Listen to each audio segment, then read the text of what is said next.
Okay. 14 out of 15. Okay, that's fixed. Great. We are live again, everybody. Debbie! Debbie's got her game back. What's up, Debbie? She's back on task, everyone. Way to go, Deb.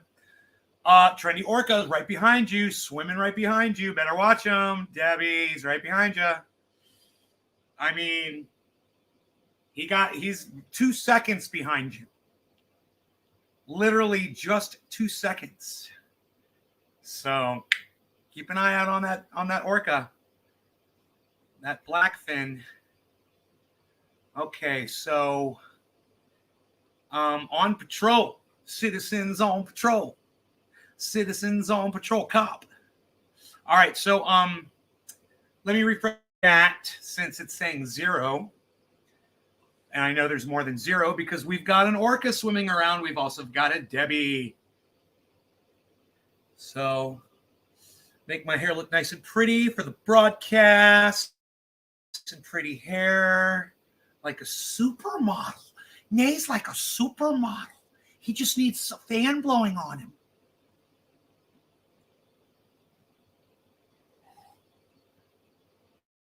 Fan blowing on me, all right. Oh, boom. Boom. Anywho, this is my...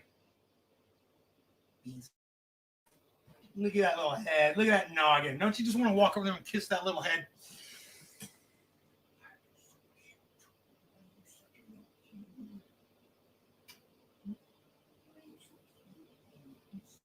He knows his daddy loves him so much. You know, he knows how much I love him. He's like, that guy loves me. My daddy loves me. My daddy fusses over me.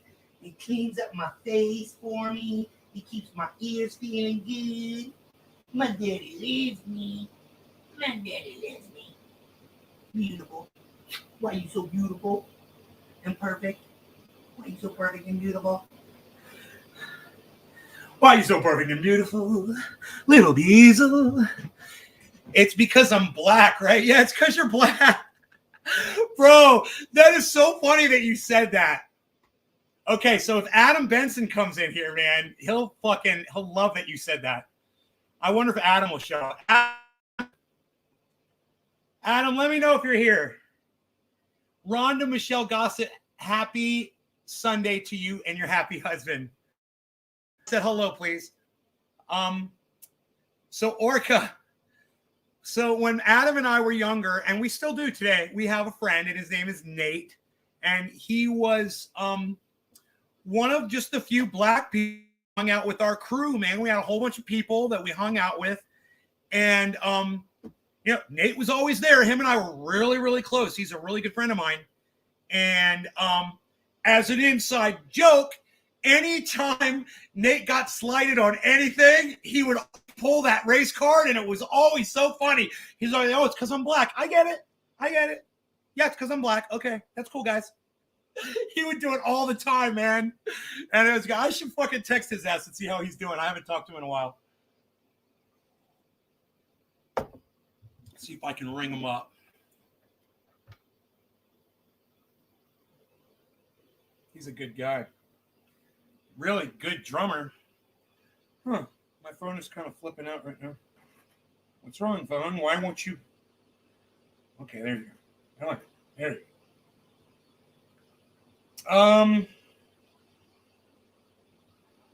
Yeah, I got him here, I believe.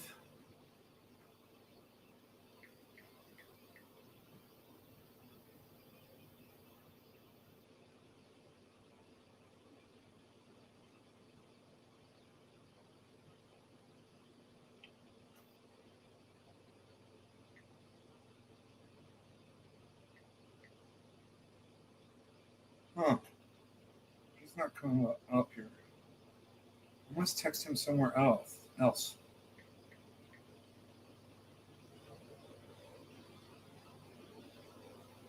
Where'd you go, buddy?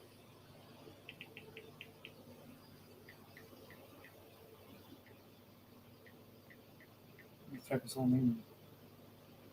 There he is. Kissy. Kissy, am I seeing your comments? No, I am not seeing your Facebook comments, Kissy. Come on over to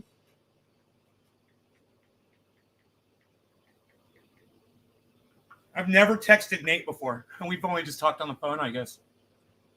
Where the fuck? We talk on the phone? I don't know. That's so weird. Maybe we talk on another account. He probably has another account, or he must hit me up on another one of my accounts. That must be it. We'll find out. Anyway, Kissy's trying to say hello, and her text isn't coming up on Facebook for some reason. So, Kissy, what I would love for you to do is come on over to YouTube. Just go to the YouTube app and look up Nays Garden, and you'll be able to text on there. Or, you know, one of my other Facebook accounts, you can watch this on. I have 5 Facebook accounts I'm broadcasting to. Freaking Oracle! How's it going, buddy? Happy Sunday, Rhonda. Randy, hey. Orca says, hello, Kissy, if she can make it here. Hey, Orca, you and Kissy are swimming around in the same ocean, bro. How cool is that? Did you know that?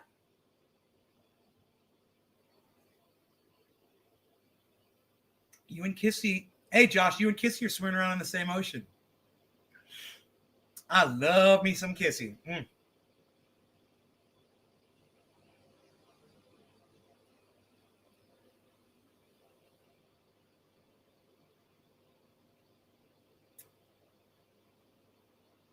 Josh, Orca, hails yeah. Yeah? Cool, huh? We've got some interesting names coming through the chat spamming right now. Not boosting my goddamn chat numbers at all. You know, I get all these spam people, but they don't give me they're just in and out, and it doesn't affect my numbers. White gold. It finally let down the white gold in Indiana. White gold. Josh, I don't understand what you mean. Once you go Orca, you never go back. Hey, man. There's Jeffy again. He just texted me. Oh, that was yesterday. Oh, that's weird. I don't know why I'm just getting that today. Notifications are off. Yeah, I don't need notifications on here. That's weird. Who just fucking... Is that Kissy? Oh, it's Kissy. None of my comments are going on there. Huh. Kissy, try going to YouTube. Nays Garden on YouTube. Just go to YouTube. Nays Garden, man. I'll pop all over the place. You'll see me live all over the internet. If you just type in, go to YouTube, go to search, type in Nays Garden, and just select a channel that you want to watch on. I'm broadcasting to 6 different YouTube channels right now. So there's no reason why any of you shouldn't be able to get a chat through to me on here. It's not like I've got Kissy blocked. You know, it's weird. It's really weird. You know, I would never block Kissy. So...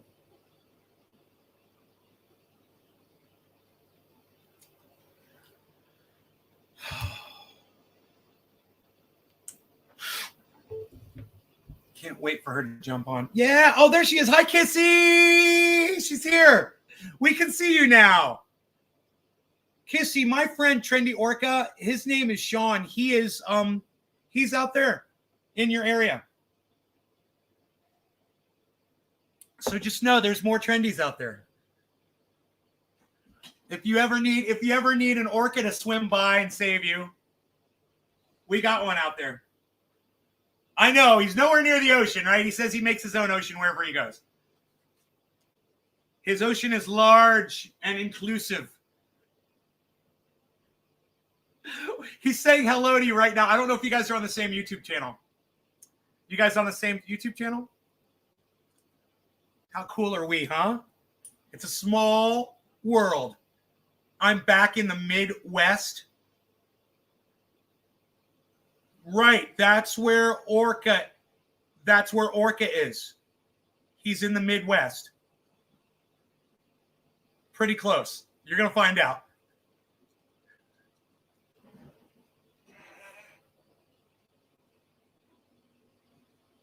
All right. So, how about we do a bong rip? Yeah, right.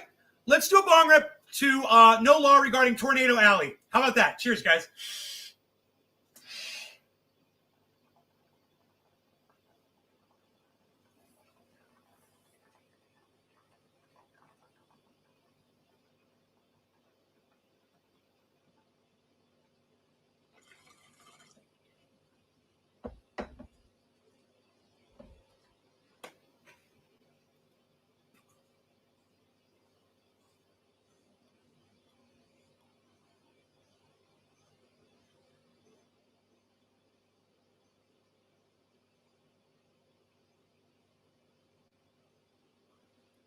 When did you get arrested, Kissy?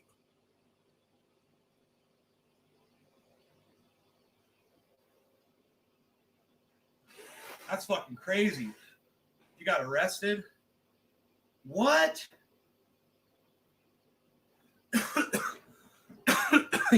You didn't get arrested for cannabis, did you? In August? Holy moly. I must have had a bad influence on you. Did I turn you into a criminal? It was for cannabis?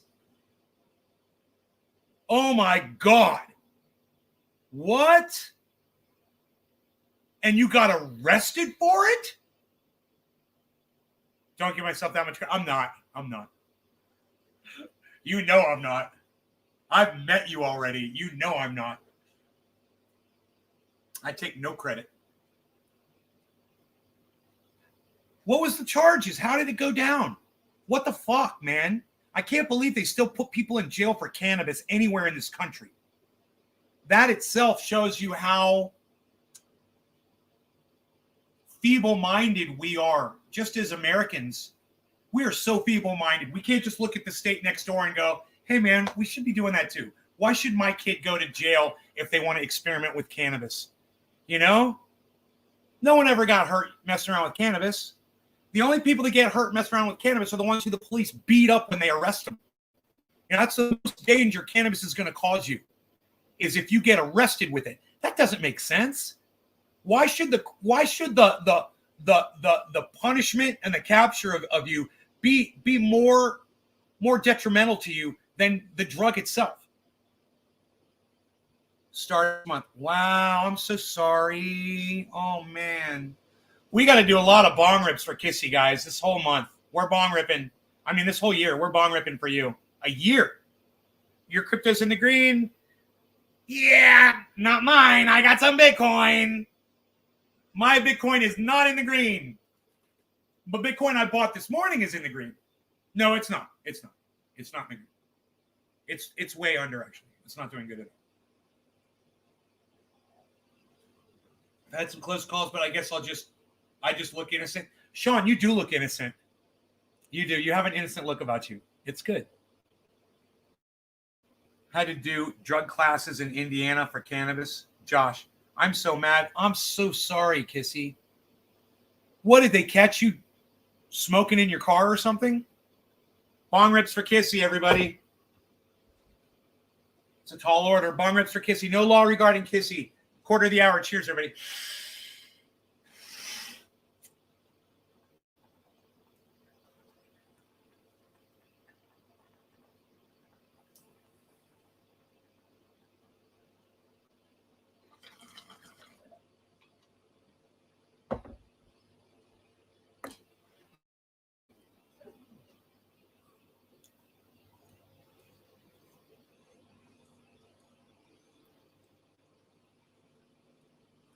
Kissy sent me a picture of her with the triage oil in her hand.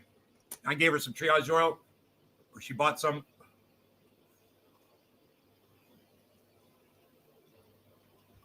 And she gave me a picture of her holding the triage oil. Kissy, Could I show them the picture of you holding the triage oil? Would that be okay? You'll fill me in? Yeah, please do. The police officer didn't have one real reason as to why he pulled you over, which is why he said 3 different things, right? Cool. Thank you. Thank you. I want you guys to see Kissy.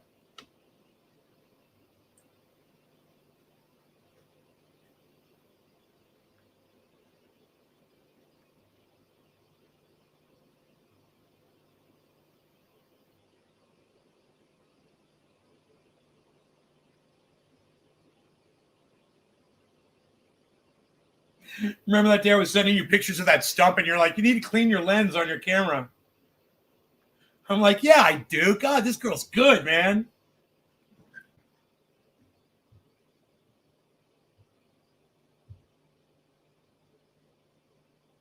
Is it going to focus?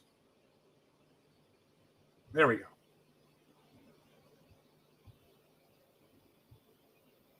Got the triage oil. What?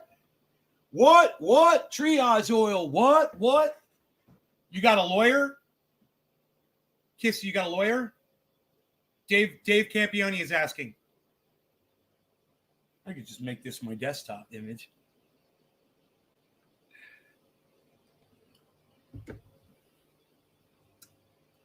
God damn, ooh la la. Yeah, right, freaking Oracle? I've got so skinny. Oh, really? What state is this in? Dave C. I don't know. She didn't say what state it was. Good. There's these lawyers in California. They're called Pop Brothers at Law. I've had them on the show as guests before. You go check them out on the internet. On their YouTube channel is it's probably Pop Brothers at Law on YouTube, and on Twitter they're the Was Law because they're Wasserman. It's their last name. They're brothers. They've got really, really, really good information about cannabis-related stops, traffic stops, traveling, whatever. It's worth you going and watching that, and also informing your lawyer if you pick up any information that he might not be aware of, because these guys, they're familiar with law all around the United States. And they're great. And if you have a question, you can ask them your question while they're live, while they're podcasting. And your lawyer could hit them up too. They're great guys. And all they want to do is help cannabis users. Pop Brothers at Law. Pop Bros at Law. I'm so sorry, Kissy. I live by Kansas City. So, yeah, the cops have stopped me walking to a library. They ran my ID and let me go. No clue why they stopped me. So that was fun. Not. Yeah, it wasn't like Sean fit the description of anybody that robbed a bank or anything. I mean, Sean doesn't look like any person I've ever met in my entire life. He is an individual for sure. And I guarantee you, they weren't checking him because he looked like somebody who just robbed some lady, on the street. They just fucking picked him out. That's fucking crazy. It'd be like me walking down the street and police coming up to me and saying, yeah, you fit the description of somebody who just robbed a bank. I'd be like, bullshit, motherfucker. Nobody look like me. Not nobody that's robbing a bank. Now, you might find a guy at a cannabis event that looks just like me, because he does, and he's a good-looking guy. But it ain't me. And he ain't robbing a bank. Hey, unless De Niro's knocking over another bank. What? Shut up, you. Kansas is so strict. Fuck Kansas, man. And fuck every goddamn state that doesn't give you all of the same exact liberties around cannabis that California does. At least that. And it should be more. They shouldn't be telling me I can only grow 6 plants without some kind of a fucking license. What's that bullshit? What if I'm not a great grower? What if I can only grow plants this big and I don't know what I'm doing? I can only grow 6 of them? Fuck you. No law regarding cannabis. How about that? That's one we like to say, huh? Let's do that. No law regarding cannabis. He said it was because I didn't use a blinker, but it was midnight and I was the only car on the road. Then he said I took off too fast. Then it was my truck smelled like cannabis. And then he thinks the green in the floor was cannabis, so he didn't know why he actually pulled me over. But I got. Fuck! Damn, it was so long ago. It's weird is that, did you tell me that something happened to you or something? Did you ever mention that to me? Because I don't remember if you did. And I kind of remember you saying that something was going on, but maybe you never mentioned it to me before. I would think that would be the kind of thing you would tell me, you know? I kind of have a little experience around the whole cannabis legal thing. You did tell me?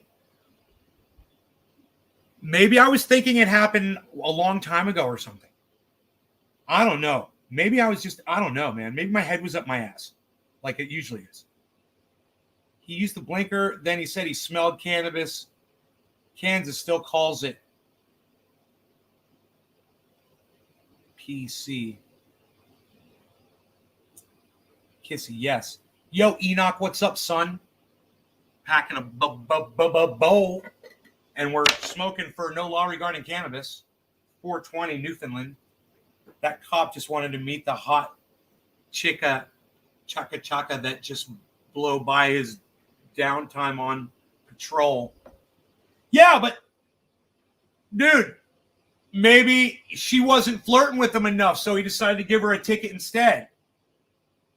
God, could you imagine if you could fucking prove that in a court of law? That's actually Randy. Look, hey, no offense to anybody, but she's an attractive woman, and I could totally see a police officer doing that to her. You know? He'd only been a cop for 5 months. Oh, what a lucky pig. What a lucky oink oink he was on that day. He got to pull you over. What a douchebag. It's not probable cause. The cops still do it anyway. Well,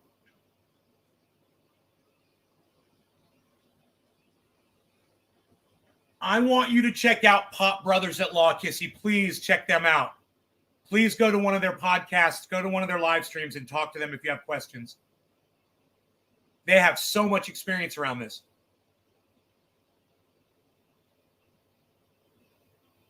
Profiling.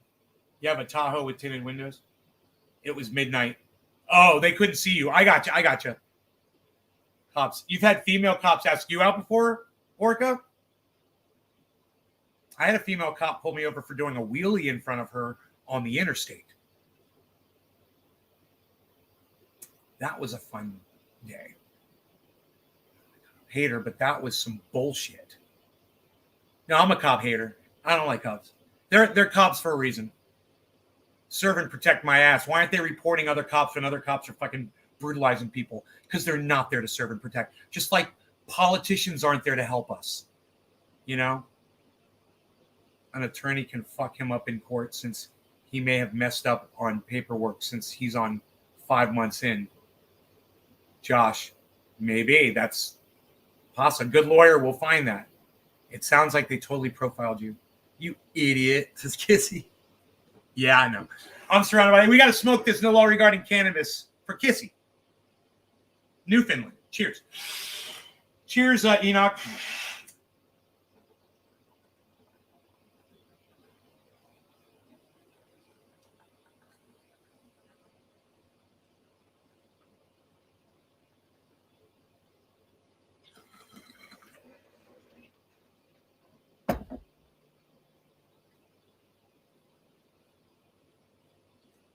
And turn around.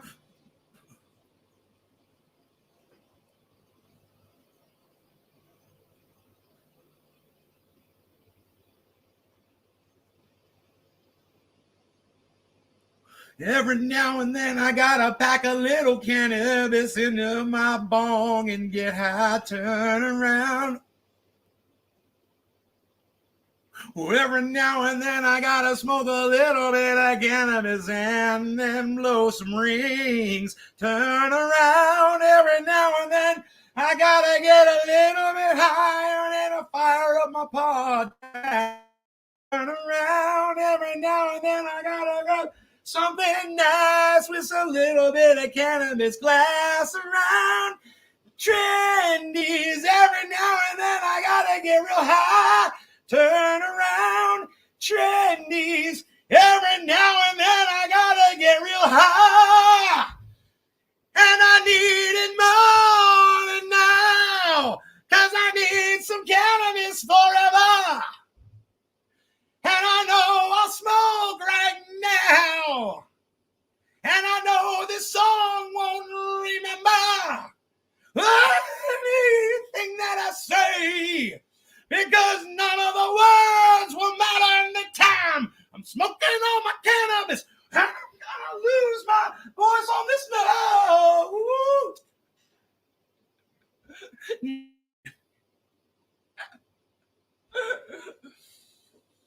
Cheers.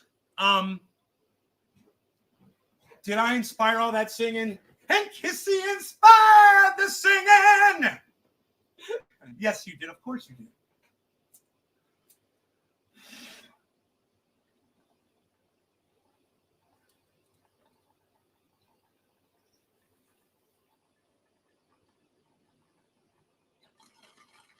Turn around.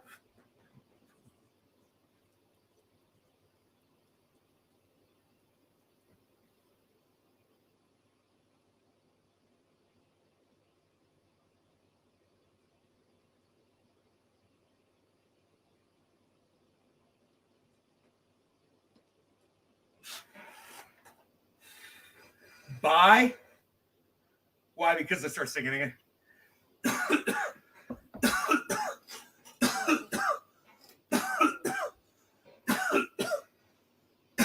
Quit showing up. What? Because I'm blowing smoke rings? I always blow the smoke rings. What do you mean? I'm always doing it. My cat. Meow, meow, meow. Meow, meow, meow, meow. Meow, meow, meow. Meow, meow. I'm going to talk to your cat right now, okay? Or I'm just going to adjust your cat. Meow, meow. You ever heard a cat do that? Your cat ever done that shit where it's like trying to get your tail like meow, meow, and you're like, psst. Cat's like meow. So then it's like meow, and you're like, whoa, right on. Okay, a little vocalization there. I got you. All right, what were you saying exactly? Meow. Anybody's cats do that shit? Mine does that sometimes. What's your opinion on the Biden crime family? They're like every other politician. They're like every other political family. Joe Manchin, Trump, Clinton, Bush, Obama. They're all fucking criminals. What's your name? Who are you? I can't see your name. I'll see it in a second. Temple of Marduk. You're going to have to tell me what your name is. I'm so sorry. I'm just going to call you Temp. Yo, Temp. Yo, Temp. That's your name. Cussing my cat and cat on knees. You seem to be in a really good mood. Spread the joy. You want me to dance? No dancing. No, I'm not in a good mood. The market is not making me happy right now. I'm not happy with the crypto market right now. Kissy, you know that right before I met you, I met this old man and his wife, and they didn't know what crypto was. And while we were sitting in the airport waiting for the plane, I explained to him what crypto was. He downloaded Cash App and he bought his first Bitcoin. And then Bitcoin immediately started crashing. And I told him it would. So I was like, the value's going to go down as soon as you buy it. So, okay, it's going to happen. As soon as you buy it, you're going to want to watch the value go up. It's going to go down. But don't worry, it'll eventually go up again. It just always happens when you buy it. I don't know why. It's the weirdest thing. It doesn't matter when I buy, but that price is going to drop if I buy it. And if I just wait, it eventually, you know, catches up. But look at Cardano, $1.06. That is going to go up to $2 in no time, guys. It's at $1.06 right now. It's going to almost double really soon. Jesus, I gave you a compliment and you couldn't even say, okay, no more compliments for you. What was the compliment? I don't really, oh, because I'm in a good mood. That's a compliment?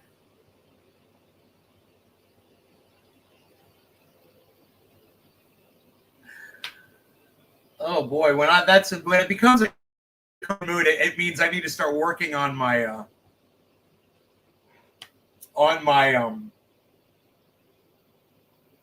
persona. I'm sorry. I need to appear to be in a good mood more often is what I'm saying.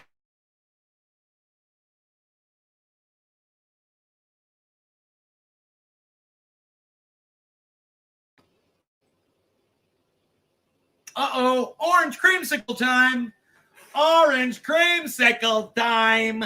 Lucky this. I don't know. I'll just let you glance it for a second, and then we'll go back to full cam. My cat is meowing at me. You want to go outside, cat? Hold, please. Hold, please. All right, let's go back to full cam. But that. Also, but don't bash it. No, you know, Kissy, what can I say? I want to do whatever I can to make you happy, you know? Whatever it takes.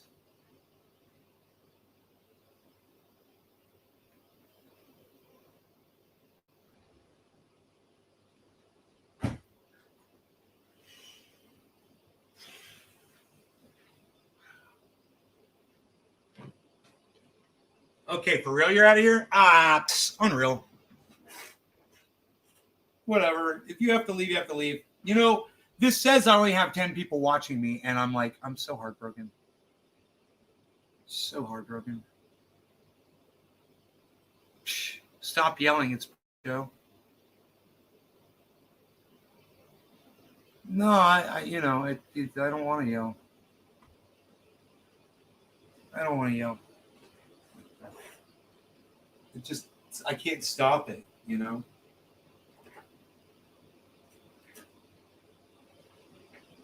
I don't have control over that.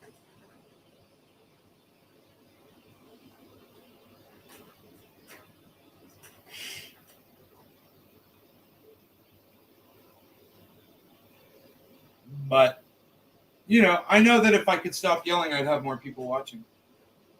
I always say that to you. I'm giving you a hard time. All right, bye. Take care, Kissy. And remember, Pop Brothers at Law on YouTube and Twitch. Pop Brothers at Law and the Was Law on Twitter.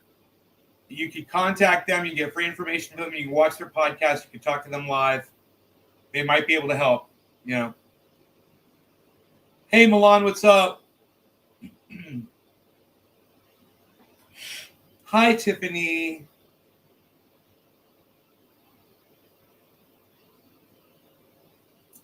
Which crypto do I suggest? Cardano right now, it's $1.06. Check it out. Highly recommend Cardano, guys. That's this one. It's $1.06. Bro, if I was buying crypto right now, I'd be stacking on fucking Cardano and Bitcoin. You know, even MAD is a good buy at $1.53.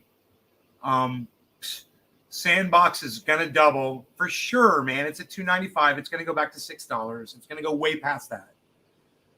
Ethereum is a fantastic buy. You want to watch a video about Ethereum? You want to learn something about Ethereum? Guess who put out a video on Ethereum today? The very fucking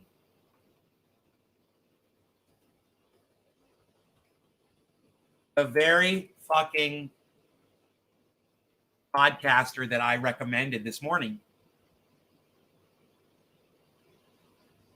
He put this up 3 hours after. It was going to be completed anyway. And what impact could this have on?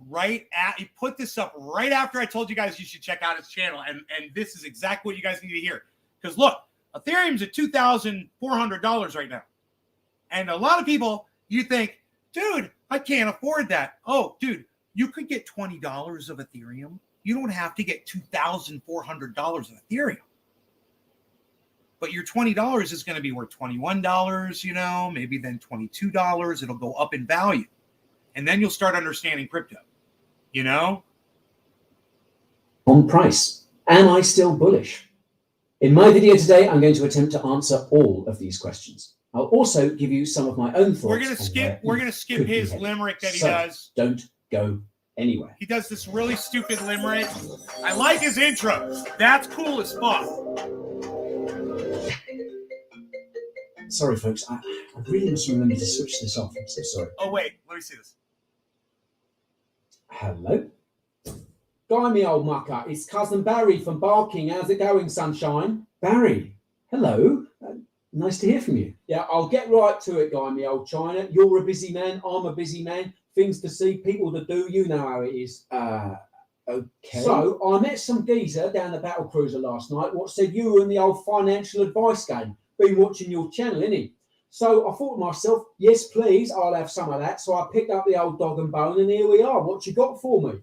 Sorry, Barry. The chap you talked to must have got the wrong end of the stick. You see, this channel is just for education and entertainment, I'm afraid. I'm not qualified to give financial advice. I'm just a chap. Until you appear in the garden, bro, and now you're giving financial advice. Welcome to the garden. We keep it real here, Guy. We don't lie to our audience. Yes, this man is about to give you financial advice, and he's about to give you some wonderful financial advice. He always does. And he always prefaces this by saying, this is not financial advice. He usually has a stupid limerick. But I got to say, I love the skits. What can I say? I love the characters. I hate the freaking limericks, but I love the skits. This is great. I fucking love it, man. I love it. On YouTube who loves crypto. That is too bad, my old mucker. Too bad. Well, let's get a couple of points in one of these days and have a proper natter. Love to stay in chat, but you know how it is. Yeah, of course. Yeah, well, good to chat, Barry. Catch up soon. Right-o. Toodaloo. Toodaloo. Cozy crap. Yes, please, love. I've got a mouth drier than Gandhi's flip-flop over here. Cousin Barry. There's a reason we haven't stayed in touch. Anyhow, I should add, not being a financial advisor, I also hold ETH as part of my personal portfolio. That was great. Just so as you know. Guy, his name is Guy, by the way. Guy, that was fucking fantastic. I am so amazed at that little, and I've seen him do little skit things before too. I have. But replacing the limerick, which I hate, with a fucking witty little skit like that, which I love, bro. Come on, bro. You're winning me over here. What can I say? Also, if you want to see more from the Coin Bureau and maybe meet some other gruesome members of my extended family, then subscribe down there and give the old bell a ding dong too. And then YouTube. And let me just say this too. You guys can all subscribe to Coin Bureau on YouTube. He's made me a lot of money. This man's made me a lot of money. He makes me a lot smarter and a lot wiser. So understand that. It lets you know when I release. Timestamps in the video timeline if that's your thing, but if you watch till the end, then this video does better and I feel happy. Why is Tiffany saying, "Oh man, did I miss the show?" I don't understand that. Should I get another coffee? Oh no, I still got coffee. Only 1 tablespoon of creamer. Yeah. Okay. That's the waffle out of the way. Let's crack on. Arguably, the most consequential upgrade to Ethereum since its birth is the move to Ethereum 2.0. Very important. This is due to come to a head this year as we move on to cheaper gas fees, cheaper transactions, cheaper for you to move your crypto from one wallet to another, send it out, receive it. And all of that costs gas fees to transport because all of the people that are, right, they're mining crypto, they're verifying your transactions. They got to get paid. paid. They got to get paid, son. So you got to pay them a little bit. But the whole point is you don't have to pay a lot that goes to somebody that's raping you to do it. And this should be all about lowering those gas fees. Let's see what he says. I haven't seen this yet. To the next stage of the upgrade, the proof of stake merge. Now, I think we need a quick update on what exactly is being upgraded with ETH 2.0 so that we're all on the same page. It's also important to clear up any misconceptions that are out there about ETH 2.0. You guys got a good connection? The ETH 2.0 upgrade officially got underway in December of 2020 when the developers launched what is called the Beacon Chain. This was a separate Ethereum network that would function as the eventual proof-of-stake blockchain. It stores and manages the registry of validators and coordinates the shard chains. The next stage of the ETH 2.0 roadmap is the proof-of-stake merge. Now, this was originally planned for last year, but was pushed back to this year. Quite simply, the merge is when the current Ethereum proof-of-work chain will merge with the Beacon chain. This will mark the end of the proof-of-work consensus mechanism, and miners will no longer be crunching crazy numbers. Instead, you'll have network validators who will stake ETH in order to propagate blocks. There are, of course, many benefits that will come from this. One of these is the fact that maintaining the Ethereum network will be more environmentally friendly. The energy used in order to maintain a proof-of-work blockchain is one of the biggest sticking points for those cryptocurrencies that use them. For example, according to Statista, the energy needed to push through one Ethereum transaction is 238 kilowatt hours. The energy required to process 100,000 Visa transactions is only 148 kilowatt hours. So the move to proof of stake will make Ethereum a lot more green. Now, this has important implications, which I'll cover in due course. But, and here's the most important point, the proof of stake merge won't immediately lead to a massive increase in scaling. That's because it's all still one blockchain that will have to process transactions in a sequential manner. The massive scaling component of ETH 2.0 comes with the launch of sharding. Yes, that's sharding with a D, just before you guys jump on those comments. Now, for those who don't know, sharding is the concept of breaking up the into a number of different, well, shards. Thank you, Tiff. It's a concept that's been used in database scaling for a number of years and is now being implemented in blockchain technology. As it relates to Ethereum, these separate shards will be their own independent blockchains called shard chains. 64 shard chains will spread the Ethereum network load and allow different transactions to be propagated concurrently. Quite simply, it's parallel computing. Now, there isn't time to go into the exact mechanics of sharding here, but I'll leave links to some resources in the description to give you a bit more info. But the point is that the crazy scalability improvements that you're hoping for are only likely to come after we transition. Okay, so that's a short overview of ETH 2.0. But how far are we along? Well, when it comes to progress, things are moving steadily, albeit slowly. Firstly, in regards to the Beacon chain, that has been live for over a year now, and the amount of ETH staked in it continues to climb. There's currently over 9 million ETH locked up here. On the first birthday of the Beacon chain last year, Vitalik released an updated roadmap for ETH 2.0. It's really interesting, and I'll leave a link to it below. Basically, it shows what we can expect to be built on ETH 2.0 post the merge. We have the Surge, Verge, Purge, and Splurge, since the VDog is as much of a poet as yours truly. That's funny. Now, a few days after this tweet, he also released a blog post that took us through his vision of the Ethereum 2.0 endgame. He spoke of trustlessness and censorship resistance to levels accordant with his accepted standards. That post is also linked to below, by the way. Anyway, this should give you a comprehensive picture of what we can expect on the Ethereum network in the coming years. The merge is just the first step towards that dream of a decentralized computer, which we all hope Ethereum can one day become. But baby steps, the merge comes first. About 2 weeks after Vitalik released this, the Ethereum devs launched the Kintsugi testnet.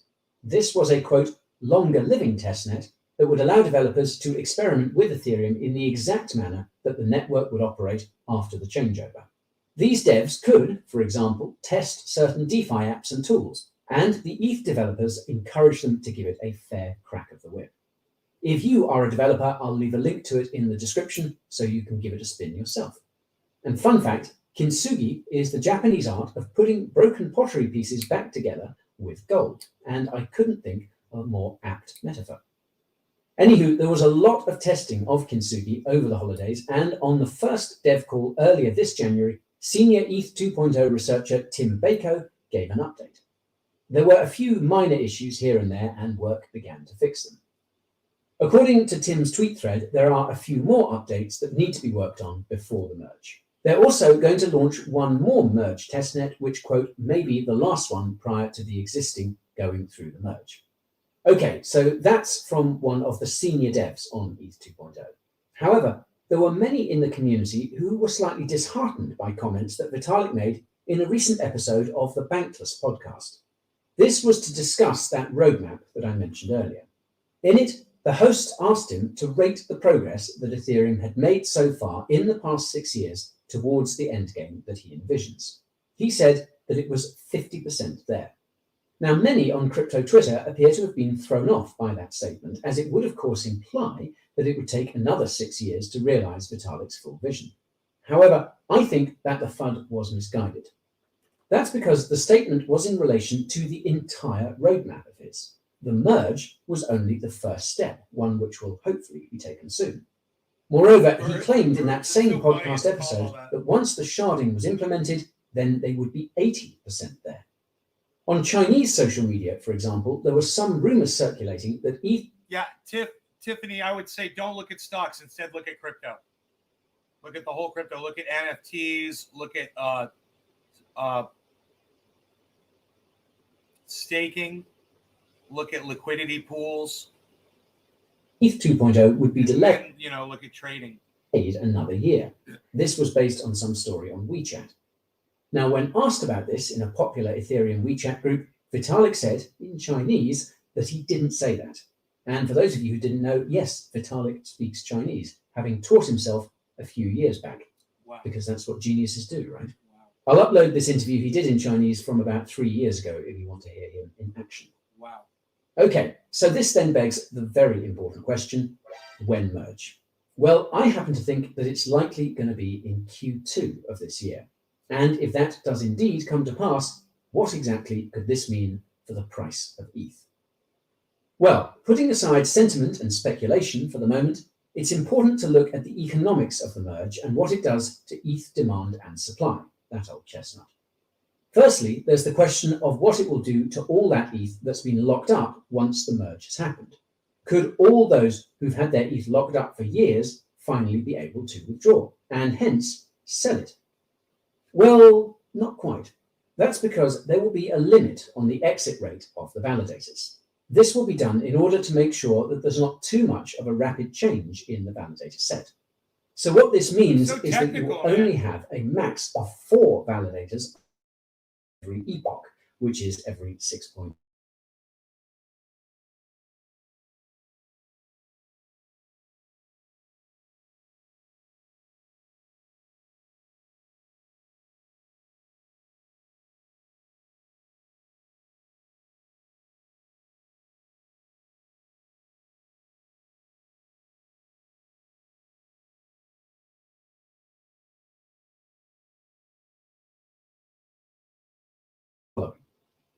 Only 0.29% of current trading volume hitting market, less than 0.02% of circulating supply hitting the market. Now that doesn't sound like a market crashing amount of ETH that will be unlocked. Moreover, this makes the assumption that all validators will want to exit. There could be an equally strong number of institutions, whales, miners, and other market participants who were eager to stake, but only once the merge went through. They may want to join the validator queue. So it's entirely possible that the amount of ETH being locked to stake could exceed the amount that is being withdrawn. Beyond this, though, there's also some research that has looked at the economics of it post-merge. Here we have a recent report from Coinbase Institutional. It basically takes a look at what ETH2 could mean for both Ethereum and other layer 1s in the ecosystem. Now, the main section I want to focus on here is the one that talks about the merge monetary policy. What it says is that the merge could lead to efficiency gains, as more ETH will end up being staked than is being created. Moreover, it makes the point that miners are, of course, forced sellers. They have to sell in order to meet expenses to pay for the mining rigs and electricity. However, running a validator is much, much cheaper, and replacing miners with fewer validators could reduce that ETH issuance by up to 90%, the report claims.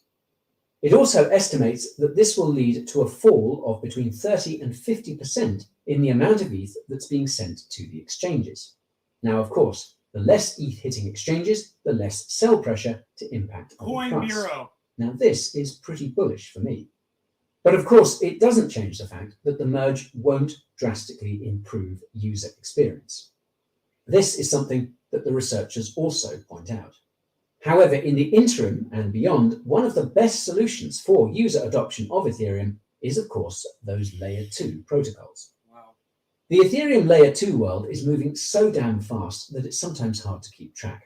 Optimism, Arbitrum, Polygon, Starkware, Loopring, to name but a few. All of these solutions using rollup technology such as ZK rollups or optimistic rollups. Now, there isn't time to go into the nitty-gritty of the tech here, but feel free to watch my video on Ethereum scaling.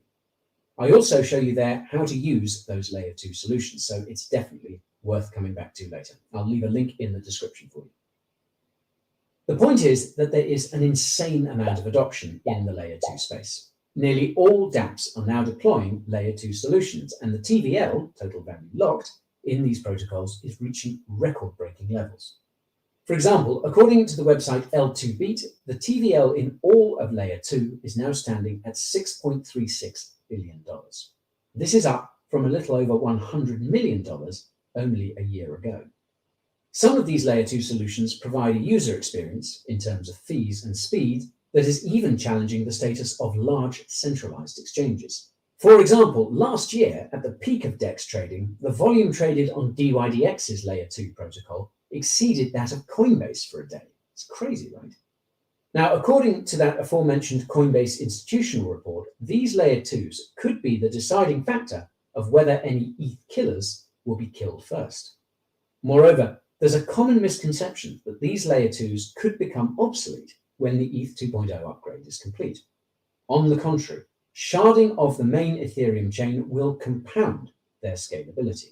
It will allow the rollup solutions to take full advantage of more Ethereum block space. To quote the researchers, quote, "This would be crucial for allowing the network to potentially scale to billions of users in the long run, processing tens of thousands of transactions." Quite simply, these layer 2 solutions are core to Ethereum's future. Take it from Tim. Okay, this is all great, but why should this impact the price of ETH? Well, let's not forget that in order to enter many of these rollup solutions, you have to lock up ETH. This is ETH that's been taken off the market and will only ever come back once users exit from the bridging smart contract. The larger that TVL, the less ETH there could be hitting the exchanges. Beyond this, though, the more dApps and users on layer 2 platforms right now, the more that are likely to eventually use the ETH main chain when that full scaling capability is released. It's a lot easier to port over a dApp that was built on Arbitrum to Ethereum, for example, than it is to move one over from Solana or Avalanche. The point is, infrastructure built on ETH layer 2s is positive for Ethereum. In the words of Starkware CEO Uri Kolodny, quote, "Today, Ethereum could be viewed as Manhattan in the middle of the 17th century. Wow. Farms and manufacturers are all producing there. What we are doing is we are the skyscraper technology that uses the same footprint and now serves many, many more people. We think this can be built to any height that's needed." Wow. Imagine if you had bought a plot of Manhattan land in the 17th century. And skyscrapers So run now that limited. you've had your hit of hopium, I want to quickly shift gears to another potentially strong catalyst driving investment into ETH post-merge, and that's ESG. For those who don't know, ESG stands for Environmental, Social and Governance. It's the new vogue in institutional investing, where large money managers Only invest in those companies, assets, or ventures that are seen as forwarding these goals. Right. Gone are the days when capitalists' main goal was ROI. Now it's all about changing the world. Am I right? Jokes aside, ESG investing is a powerful force driven by some of the largest money managers on Wall Street. Folks like Larry Fink, the CEO of BlackRock, the largest fund of them all. ESG investing is a massive threat to cryptocurrencies like Bitcoin that rely on so-called environmentally harmful proof-of-work mining. Now, I talked about this in much greater detail in my video on the ESG threat to crypto, and you can watch that by hitting that link in the top right. Now, irrespective of whether you think this environment FUD is justified, you cannot deny that it's the prevailing narrative, from mainstream news articles to political talking points and more. In fact, the FUD would... You guys can watch the rest of that at Coin Bureau on YouTube. Cheers, Tiffany. So,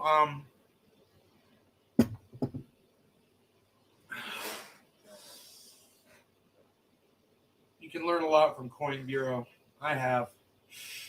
You know, he gives a lot of information, a lot of technical analysis. So Bitcoin's right where I bought it at today. It's right where I bought it at. 35.2. That is where I bought it at.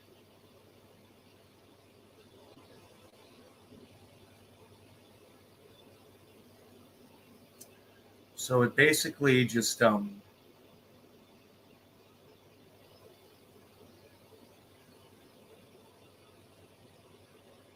we went in this massive dip, and then it came back a little bit. We'll see what it does.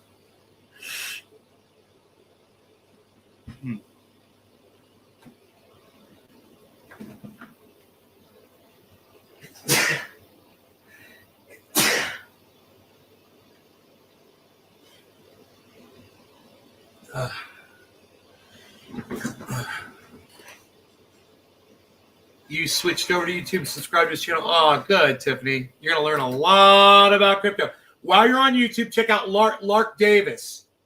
Lark Davis and Carl the Moon.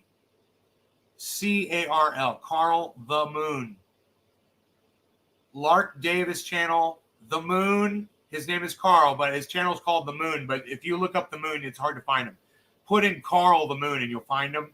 Subscribe to those channels too. Watch them daily, all three of them. I mean, I wouldn't watch Coin Bureau daily, but I watch Lark Davis and daily, and I almost watch Carl the Moon daily. It's below my average buying price at 37. Wow, dude, your average buy-in on Bitcoin's 37, bro. That's great.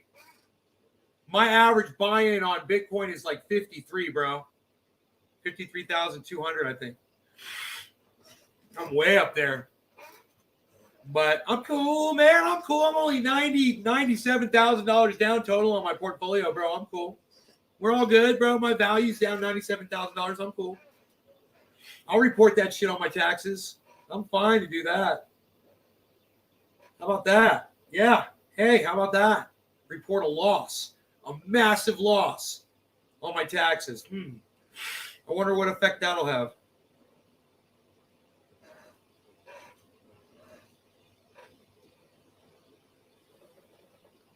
It's coming back, baby.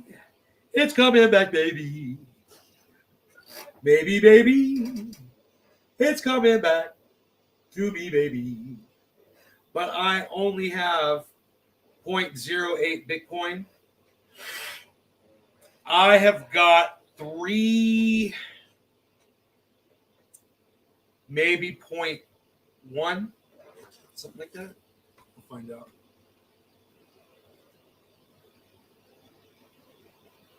Maybe, baby. Maybe, baby.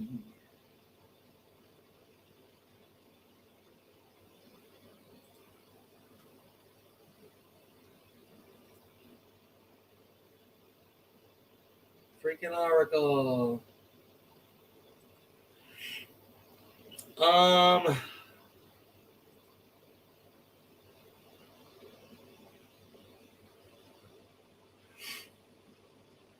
I've got 3.2 Bitcoins.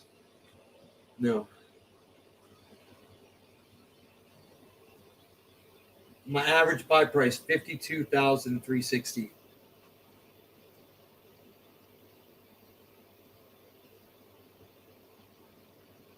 My average, but because I must have bought some, so it's lowered it a little bit. That's 52. I hold a lot of Bitcoin. It's too bad I didn't sell it all when Joe said this was going to happen and repurchase it now. Oh my goodness.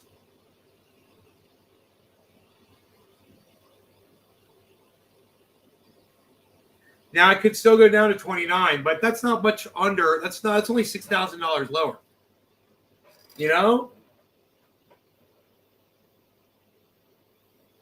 So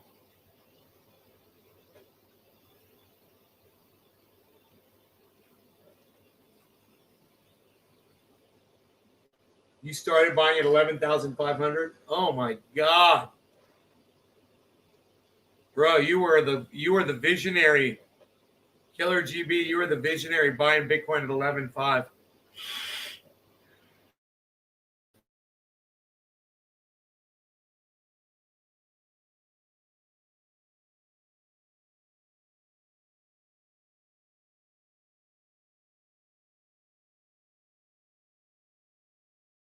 So we got orange creamsicles across the board. You guys see those orange creamsicles? You guys see the orange creamsicles going across the, like little sausage links of orange? Uh-oh, an unexpected error occurred. An unexpected error occurred. Are we still live? Live.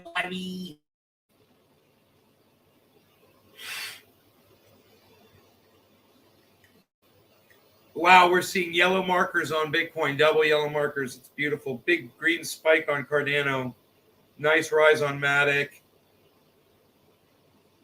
Ethereum is looking good right now with a lot of volume behind it. Look at all that volume over there on Cardano, guys. What's going on with Cardano? $1.07. Cardano, $1.07.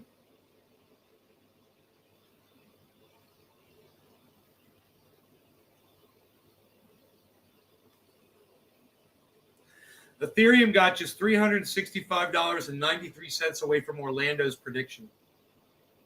He said it was going to go down to $2,000. I said, no fucking way. He was way more accurate than me. We'll call him the crypto cult leader.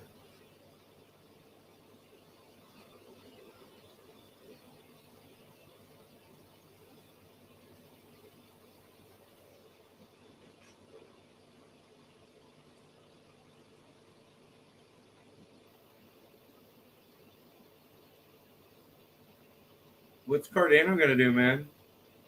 Cardano's got a long way to go.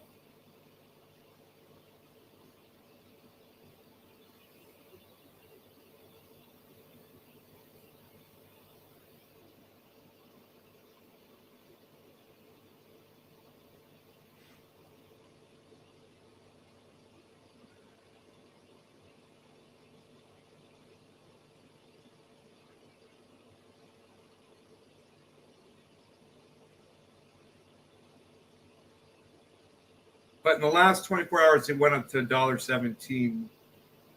So that's good.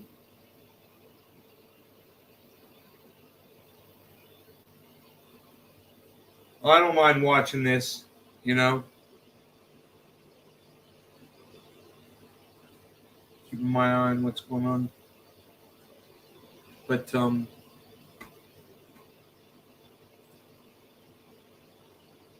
I just, there's a lot to cover on this show, and I haven't talked about any of it. I put it all in the title.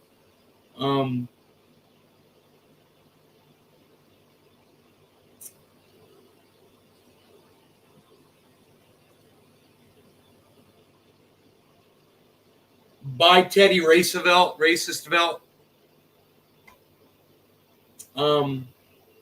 So there's a I'm going to go to my history.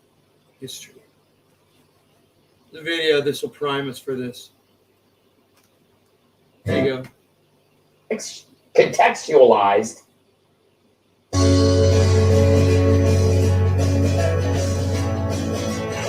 Clap! Clap, you jerks! Clap! Happy Friday, everyone. Do you want to know why they're not clapping in that studio for them? Because they just heard what they're going to be talking about. They know. They're not going to clap for that bullshit. Wait, listen to this. Jesse Waters is here. No. Don't change it. Don't change it. It's going to be great. Trust me. He's telling everybody don't change the channel because he knows that everyone fucking hates Jesse Waters. Look at Jesse. He wants to be the next Bill O'Reilly with his fucking $1,000 suit. You see that shit? Yeah, look at that shit, man. He's trying to be the next Bill O'Reilly with his expensive watch and his fancy fucking suit and his fancy fucking expensive tie. He wants to be the next Sean Hannity so bad. And it's so funny to see where he came from and to see how he just sold out to become what he is. He just wants money.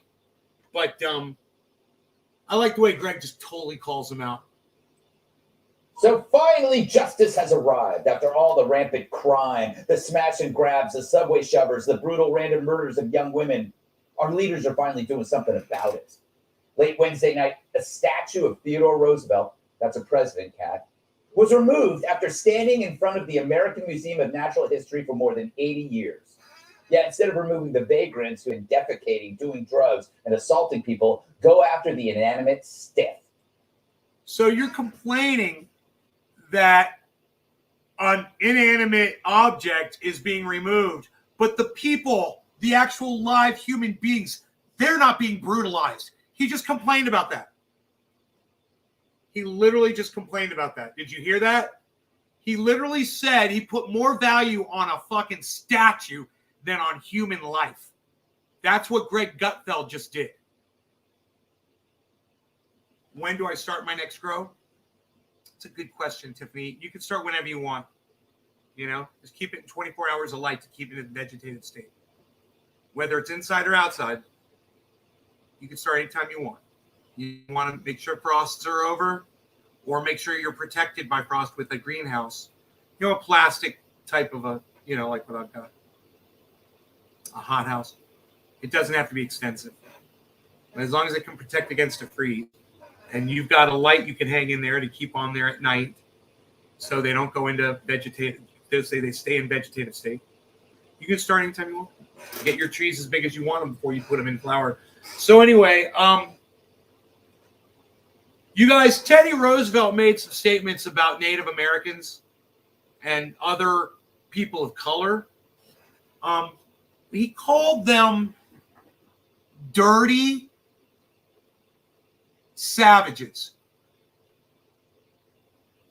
He basically referred to Native Americans as disease-spreading savages. Does it upset you that they're removing his statue from a fucking wherever the fuck it is? Who cares?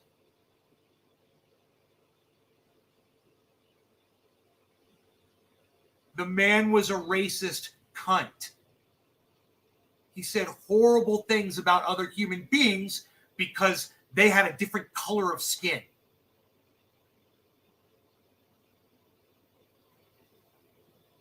No, doesn't bother me either. Seems to bother this fucking cunt, though. That's why he didn't get a lot of applause. Here, let's keep going. That'll make life better. But hey, Teddy was evil. Those glasses, that mustache, he probably wore those as a disguise while he was beating up people of color. He makes a joke about the fact that he had no respect for people of color. And he makes a joke about it. Thinks it's funny. So get lost, you jerk, and take your racist horse with you. And what a heroic feat to rid us of Teddy, or at least his statue. So typical of libs to pick on something that can't hit back.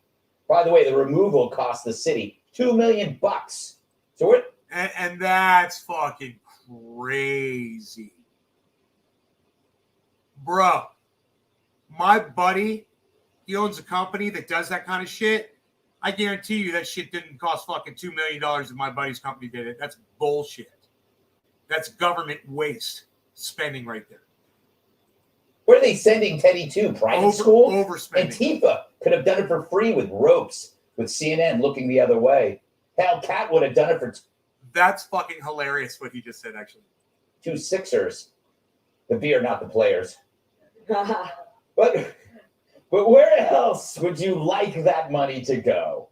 For more policing in the subways or the streets where crime is rampant?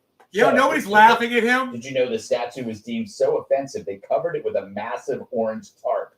The same one Brian Stelter uses as a towel in the steam room. The monument's now in a library in North Dakota. So like all residents fleeing New York to Florida, it's probably safer. In the New York Post, they quote one of Teddy's descendants, Theodore Roosevelt V, who cheered the removal, saying the statue is being relocated to a place where its composition can be recontextualized to facilitate difficult, complex, and inclusive discussions. Well, thank you, you pretentious. If Teddy were alive, he'd dress you up like a white rhino and chase you through Central Park with a 12 gauge. Now, if you think I care about these statues, I don't. I'm not into statues except for the nudes. Well, really? Because it certainly seems to bother you like it does. Isn't that funny? What a fucking lying hypocrite. He'll sit here, stare right in the camera, and lie to people. Oh, that just doesn't bother me. I'm only going to make it my opening segment. And even then, the security at the museum keeps a pretty good eye on me. But this is part of a larger problem. Americans care about crime. They don't care about statues any more than they care about trans bathrooms or pronouns. But someone does. It's our craven leaders who are under the thumb of a tiny woke mob. Hey, Greg, if it doesn't bother you, so let them fucking pull these stupid statues down. Shut the fuck up about it. It's no big deal. You're not losing history. You can go into a museum and go look at that goddamn statue all you want. Why? If it doesn't bother you, why are you bitching like a little bitch-ass bitch, you bitch motherfucking bitch? Why are you fucking bitching, you little bitch-ass bitch? Crime explodes in every city run by libs. We hear the tragedies every day, but they don't get the outrage we saw over statues. Oh, there's libs. In the days of the George Floyd riots, God. When statues were Get dropping over off it, motherfucker. pants during a Zoom call. Never gets old.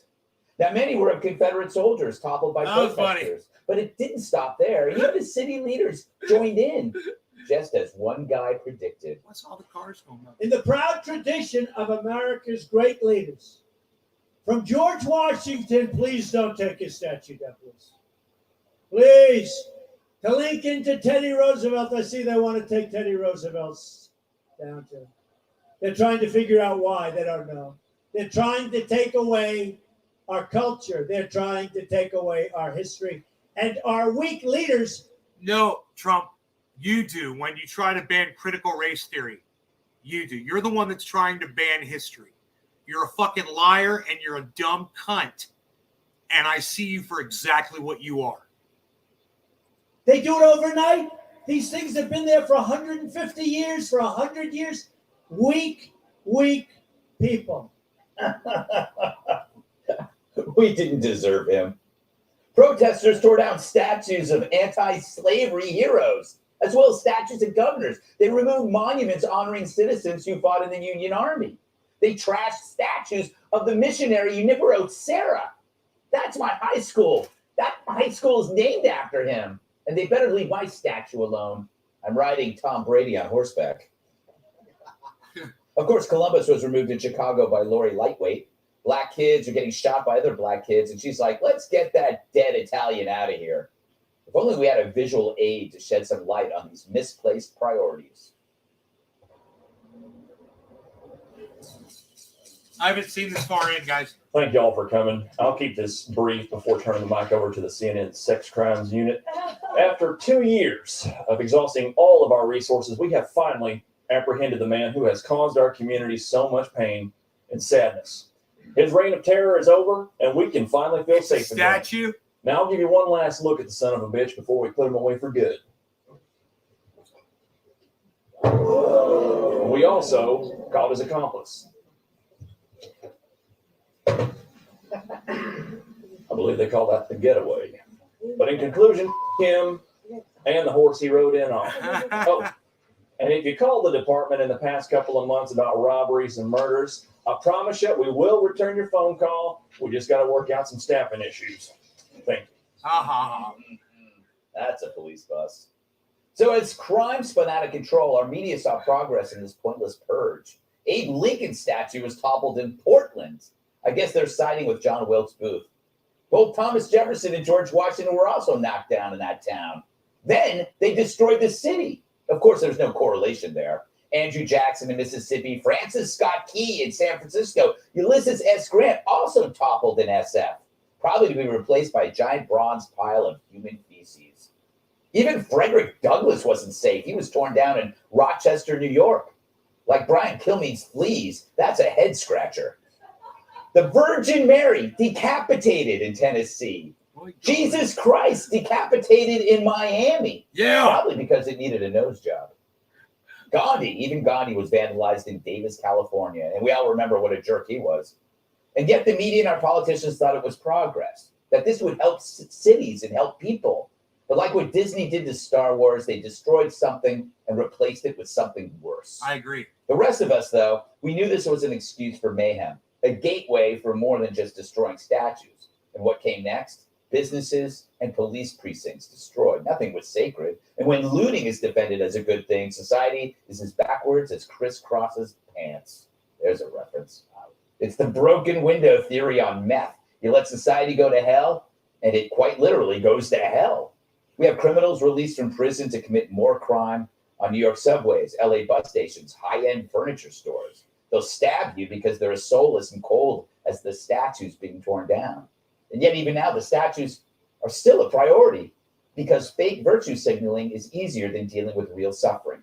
And politicians were just more terrified of the mob than they were of you. Bill de Blasio, Ted Wheeler, Jacob Fry.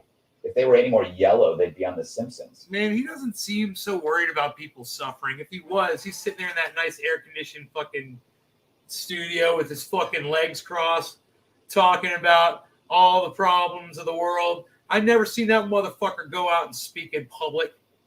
I've never seen him lead a march or feed the fucking homeless or try to fucking house people. You know, it's like, he's so smug and pathetic. And he's such a little man on so many levels, you know, such a small little man.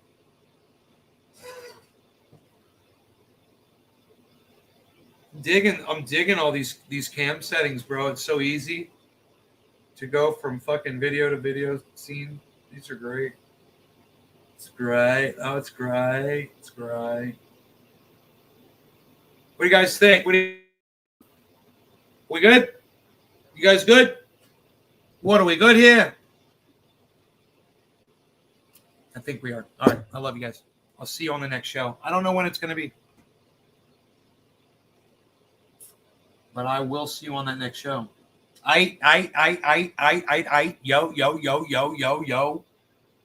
Yo. Are we good? Are we good, yo? Whoa, look at me. Look at my eye there. There's my eye. Look at this. Maybe we should get rid of that. What is that? Yeah, that's the. Maybe we want to do a speed test. Maybe we just want to do a speed test just to fuck off. Nobody else is here. Huh? What, did everybody leave? Oh, I lost my whole goddams. Did I lose my whole goddams? Oh, 9 people still. Okay. Well, that ain't chatting. Oh, James McGill.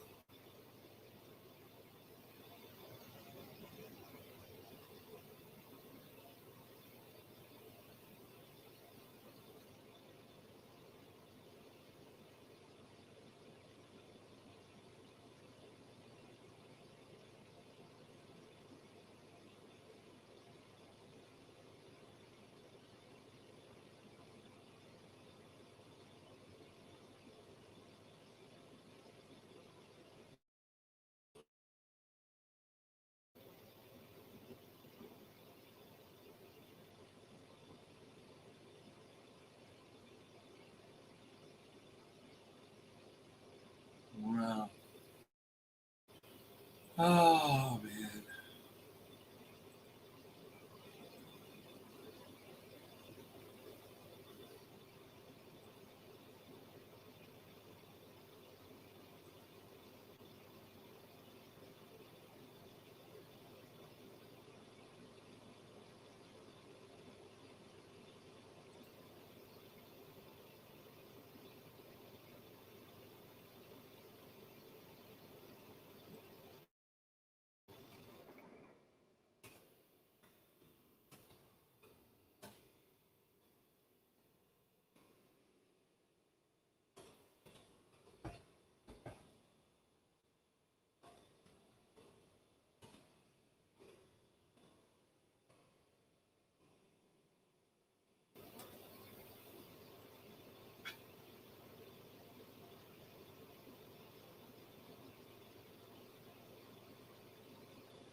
I'm out of here.